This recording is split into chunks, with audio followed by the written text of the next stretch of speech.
आती रही, सरकारें अपने एजेंडे थोपती रही हम पर, और हम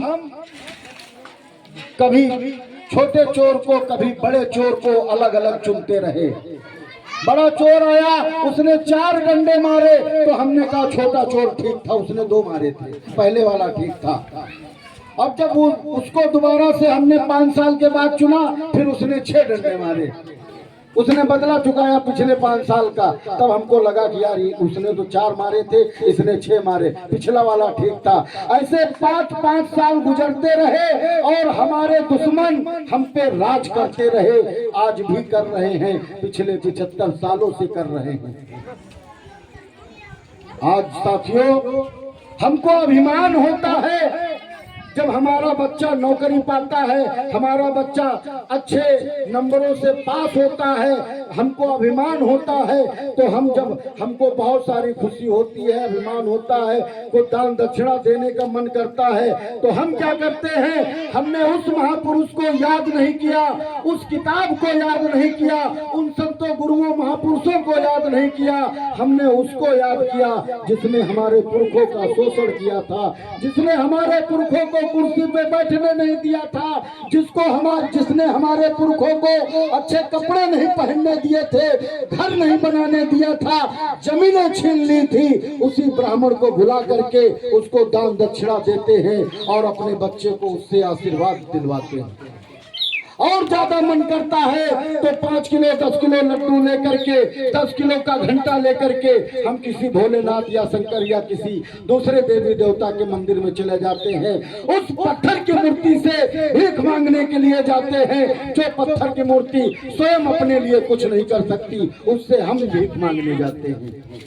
सम्मानित साथियों, पिछले 75 सालों से हमने यही किया है, और आज जो लोग हम पे राज करते थे, पुनः राज करना चाहते हैं, आज फिर से उन लोगों की ताकत बढ़ चुकी है और वो हमारा संविधान हमसे छीन लेना चाहते हैं, हमारी आजादी हमसे छीन लेना चाहते हैं, हमारी स्वतंत्रता हमसे छीन लेना चाहते हैं, और वो चाहते हैं कि पुरानी स्थितियां फिर वापस लाई जाएं किसी न किसी तरीके से।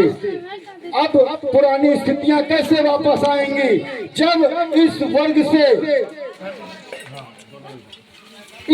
से शिक्षा छीन ली जाएगी, तो इस वर्ग के बच्चे अशिक्षित हो जाएंगे। जब बच्चे अशिक्षित हो जाएंगे तो देश की धन संपत्ति में वो कभी मांग नहीं करेंगे।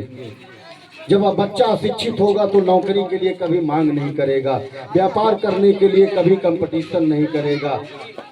फिर वो क्या करेगा, धीरे धीरे धीरे धीरे हम उसी पैटर्न पे चले जाएंगे, उसी स्थिति में चले जाएंगे जिस स्थिति से निकाल करके हमको हमारे महापुरुषों ने इस स्थिति में पहुंचाया है। मैं आप सबसे आज बुद्ध पूर्णिमा पर ये निवेदन करना चाहूंगा।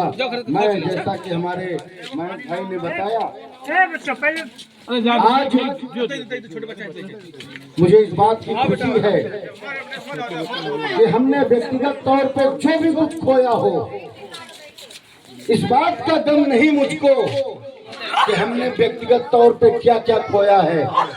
हमको इस बात की खुशी है कि हमने अपने उद्देश्य को सफलतापूर्वक पूरा होता हुआ पाया है।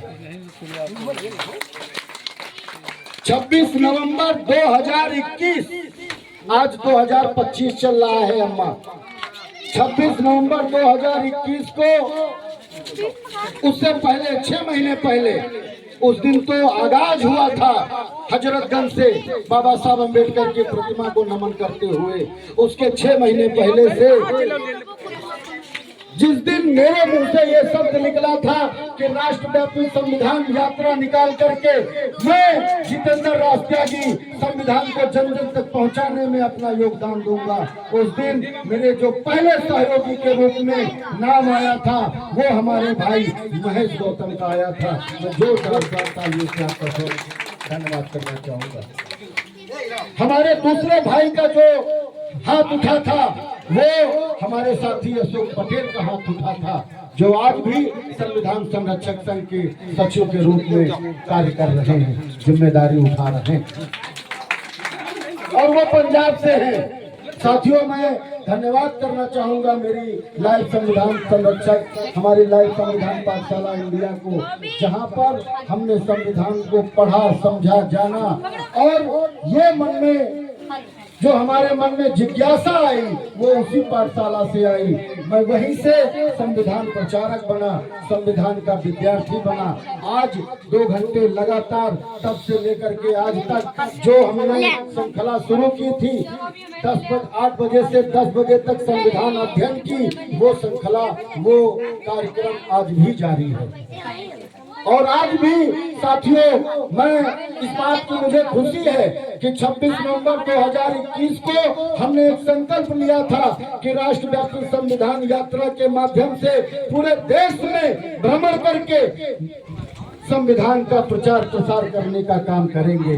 साथियों, हमने 3 साल इस यात्रा को चलाने का काम किया है। 26 नवंबर 2021 से 26 नवंबर 2024 तक हमने इस यात्रा को पूरे देश में चलाया और इस देश का 2/3 हिस्सा मैं भ्रमण कर चुका हूँ। इसी रथ से भ्रमण कर चुका हूँ। अलग अलग समय में मेरे साथ हमारे साथी रहे।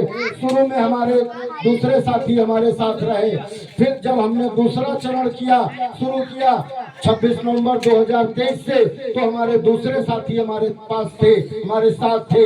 और जब हमने 26 अक्टूबर 2024 को 1 महीने 26 नवंबर तक के लिए हमने जब भारत भ्रमण किया, तो हमारा परिवार और लोग हमारे साथ थे, जिसमें हमारे पिता समझलाल जी